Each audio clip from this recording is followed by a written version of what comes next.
Bete bro? Iya nih, gue bete banget. Kira-kira ngapain ya? Daripada lu bete, mending kita belajar tentang broadcasting.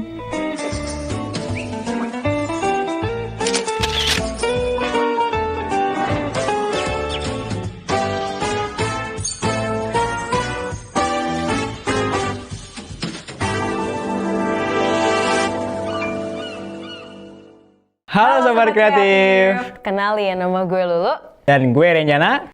Pada episode hari ini kita akan belajar tentang basic pengambilan gambar. Tapi sebelum itu, Renjana, kamera jenis apa sih yang akan kita pakai dan kita pelajari pada episode hari ini? Oke ya, untuk hari ini kita akan menggunakan kamera Canon 550D dan 550D? kit 1855 gitu. Wah, keren banget sih. Nah, untuk pemula kayak gue nih terutama, hal apa sih yang harus kita ketahui tentang dunia fotografi? Oke lo, untuk itu nanti kita akan kupas tuntas 3 teknik pengambilan gambar. Apa aja tuh? Untuk kalian para pemula, yaitu mulai dari segitiga exposure, type of shoot, dan kamera movement. Wah, daging banget sih. Gue udah penasaran banget. Langsung aja kali ya kita bahas dari yang pertama. Wah, kuy. Untuk menangkap gambar secara maksimal, hal yang pertama harus kita perhatikan adalah segitiga exposure. Oke. Segitiga exposure memiliki 3 unsur. Yang pertama ada aperture atau diafragma, yaitu ada shutter speed dan ada ISO. Nah, ketiga unsur ini loh, itu saling bergantungan untuk mendapatkan hasil gambar yang bagus atau maksimal. Oh, berarti dari ketiga hal itu kita harus mulai dari mana dulu tuh? Untuk belajar yang pertama atau lebih mudah untuk dipelajari adalah aperture atau diafragma, gitu loh. Aperture, itu apa tuh? Nah, aperture atau diafragma itu bukan lensa yang dilalui oleh cahaya. Nah, alat ukur aperture itu dinamakan f-stop gitu. Nah, aperture ini dapat memberikan 2 efek pada gambar.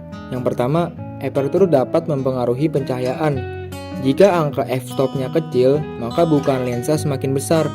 Dengan lubang lensa yang besar, otomatis cahaya pun semakin banyak melalui lensa, sehingga gambar menjadi semakin terang. Begitu pula sebaliknya. Yang kedua, aperture juga bisa mengatur depth of field pada gambar. Sederhananya, depth of field pada gambar itu menunjukkan seberapa buram dan tajamnya objek pada gambar. Oh, jadi itu yang disebut sama orang-orang tuh gambar bokeh itu ya? Betul loh. Yuk kita praktekin yuk.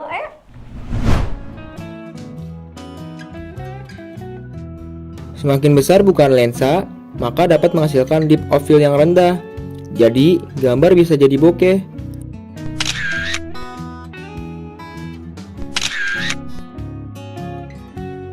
Lalu semakin kecil bukaan lensa, maka depth of field yang meningkat. Jadi lu bisa memotret gambar secara detail. Ini cocok banget buat lu yang suka foto pemandangan.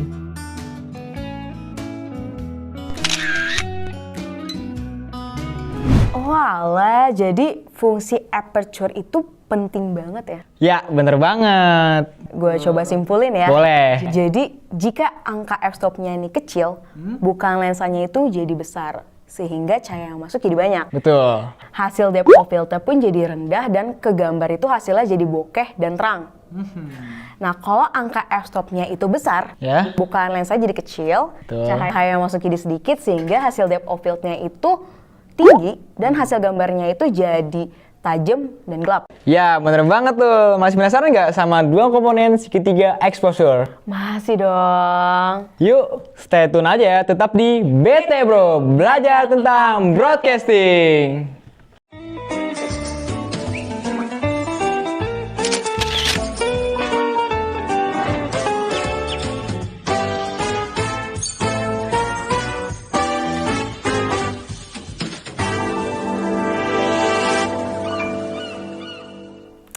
Nah, Sobat Kreatif, setelah tadi kita membahas aperture atau bukaan lensa, ada 2 elemen lagi dari segitiga exposure. Elemen kedua itu namanya ISO. Langsung dibahas aja kali. Jadi ISO adalah tingkat sensitivitas sensor kamera terhadap cahaya.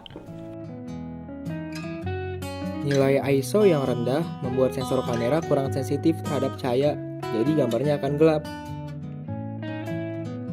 Sedangkan jika nilai ISO-nya tinggi, membuat sensor kamera lebih sensitif terhadap cahaya, sehingga gambar yang dihasilkan akan terang.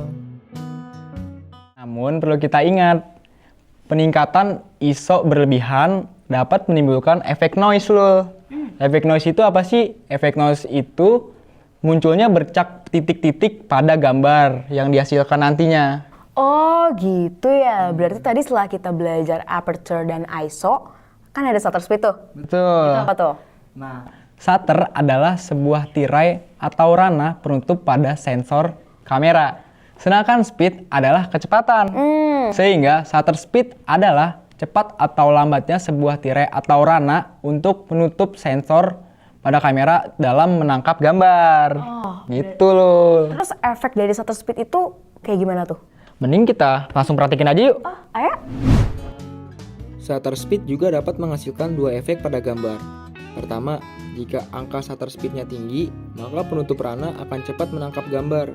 Hasilnya, subjek pada gambar akan terlihat seperti freeze atau disebut efek membeku. Lihat contoh shutter speed tinggi ini ya guys, kayak melayang kan? Dan kedua, jika angka shutter speednya rendah, penutup ranah akan lebih lambat menangkap gambar. Hasilnya, subjek pada gambar akan terlihat seperti bergerak atau disebut efek motion blur. Oh gitu ya, gue udah paham banget nih. Eits, tapi jangan senang dulu. Ada beberapa hal yang harus kita perhatikan agar visual kita menjadi lebih bagus. Oh berarti ada pembahasan kedua nih. Betul, yaitu ada type of shot. Nah, daripada kita bingung, yuk kita praktekin. Ya?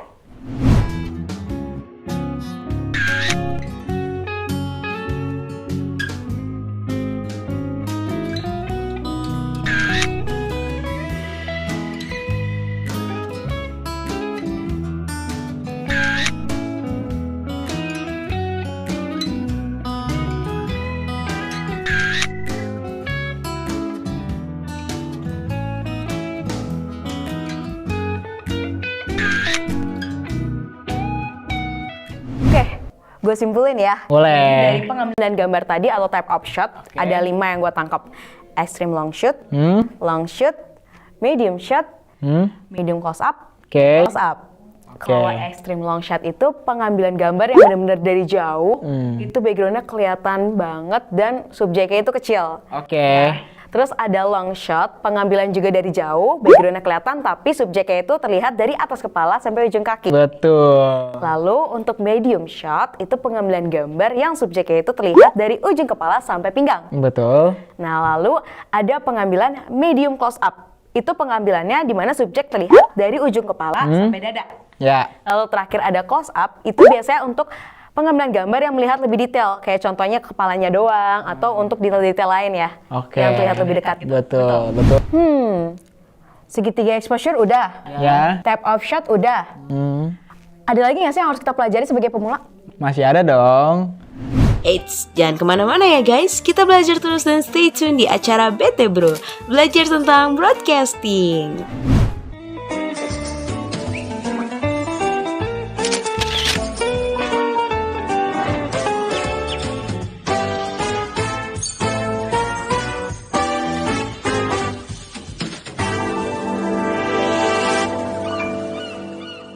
Untuk improvisasi saat mengambil gambar, ada satu teknik yang harus kita perhatikan, yaitu kamera movement. Berarti kita harus gerak-gerak gini ya? Bukan kita yang gerak, jadi kamera movement adalah sebuah teknik pergerakan kamera saat kita mengambil gambar. Daripada kita bingung, langsung aja yuk kita praktekin. Ayo.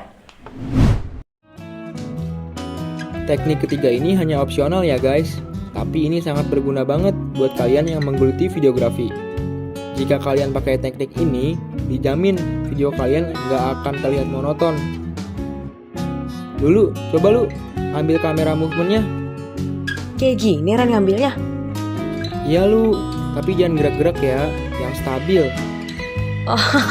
Waduh, harus banyak latihan kalau begini. Nggak gampang ya ternyata. Ya harus dong. Gimana? Jadi bagus gak hasilnya? Wah, gila sih. Berasa videografer profesional gue.